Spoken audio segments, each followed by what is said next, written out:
मेरा नाम है हरिया, मैं काम करता हूँ बहुत बढ़िया, खाता हूँ खाना और रोज गाता हूँ गाना। अरे यार, आज तो बहुत देर हो गई।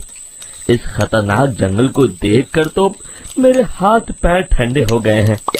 अगर मैं वक्त पर गांव नहीं पहुंचा तो मालिक बहुत नाराज हो जाएंगे। तभी हरिया को एक आवाज सुनाई देती है। सुनिए हरि जी। अरे, ये आवाज किसने दी? तभी हरिया को सामने कुछ दूर एक औरत खड़ी दिखाई देती है। अरे भाई, ये औरत अकेली इतनी रात को इस जंगल में क्या कर रही है? चलकर पूछना पड़ेगा। फिर हरिया अपनी बैलगाड़ी उस औरत के सामने लाकर रोक देता है और उससे पूछता है। अरे सुनिए, आप इतनी रात को इस खतरनाक जंगल में अकेली क्या कर रही हैं? तभी वो औरत मीठी आवाज में कहती है। अरे हरु जी, आप आ गए।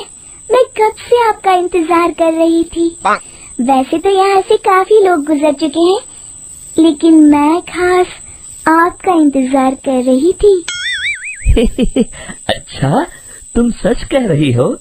मुझे तो यकीन नहीं हो रहा है। वो क्या है ना, आज तक किसी ने मुझसे इतने प्यार से बात नहीं की।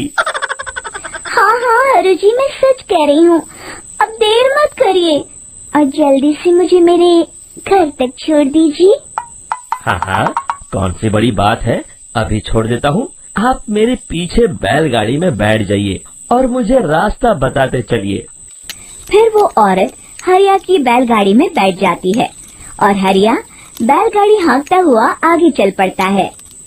फिर उस औरत के बताए हुए रास्ते पर चलते चलते हरिया बैलगाड़ी लेकर एक काली गुफा के आगे आकर रुक जाता है। हरिया उस औरत से पूछता है। देवी जी, आपका घर कहाँ है? यहाँ तो एक गुफा के अलावा और कुछ नहीं है। तभी अचानक वो औरत हवा में उड़ने लगती है। देखते ही देखते उसका सुंदर रूप एक डरावनी चुड़ैल में बदल जाता है और वो जोर जोर से हंसती है। अरे तू तो एक नंबर का बेवकूफ निकला। तू तो बड़ी आसानी से मेरी बातों में आ गया। अरे मर गया रे, ये तो एक चुड़ैल है।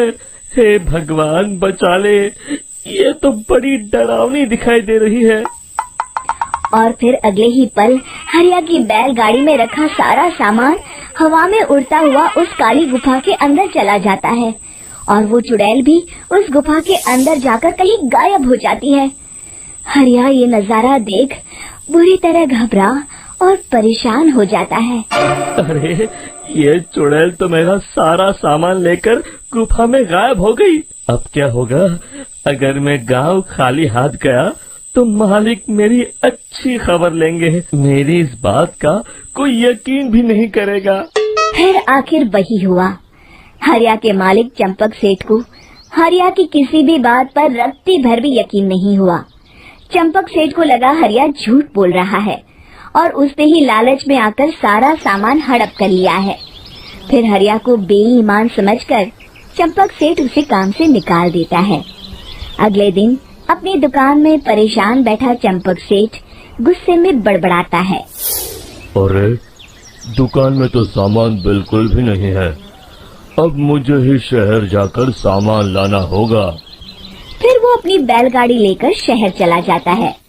शहर से सामान लेकर जब चंपक सेठ वापस गांव लौट रहा होता है, तभी उसे एक आवाज सुनाई देती है।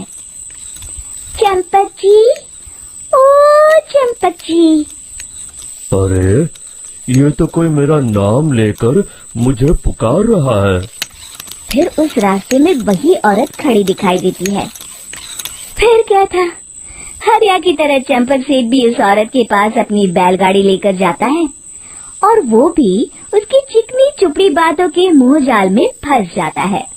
फिर चुड़ैल उसे भी अपनी गुफा तक ले जाती है और उसका सारा सामान लेकर गुफा में गायब हो जाती है।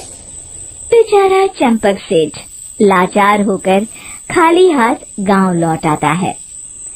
फिर ये उस जंगल में रोज की बात हो जाती है। जो कोई भी शहर से कुछ लेकर गांव की तरफ लौटता, वो चुड़ैल उसे बेवकूफ बनाकर उसका सारा सामान लेकर गुफा में गायब हो जाती। एक दिन हरिया एक लकड़हारे को उसी जंगल की तरफ जाते हुए देखता है। फिर हरिया उसे रोकते हुए कहता है, अरे भाई, क्यों अपनी मौत को दावत दे रहे हो? मेरी बात मानो, आगे जंगल में मत जाओ, वहाँ एक बड़ी भयानक चुड़ैल रहती है। लकड़हारा हरिया की बातों को नजरअंदाज करते हुए कहता है, अरे भाई, मुझे पहले ही बहुत देर हो चुकी है, मुझे जाने दो भाई। शाम तक लकड़ियाँ काट कर शहर के बाजार में बेचना है। तुम अपनी ये कहानी किसी फुर्सत में बैठे इंसान को सुनाओ, अब मैं तो चला। इतना कहकर लकड़हारा वहाँ से आगे जंगल की तरफ चला जाता है। फिर अगले दिन गांव के मुखिया के घर के बाहर बहुत सारे लोग जमा हो जाते हैं। तभी हाथ में कुल्हाड़ी लिए खड़ा लकड़हारा कहता है, अरे मुखिया जी, अब आप ही हमें बचाइए उस जंगल वाली चुड़ैल से। हमारा सारा काम तो शहर से ही होता है। अरे मुखिया जी, उस चुड़ैल की वजह से तो मैं पूरी तरह बर्बाद हो गया हूँ। हम सबको मिलकर उस चुड़ैल का कोई इलाज करना पड़ेगा।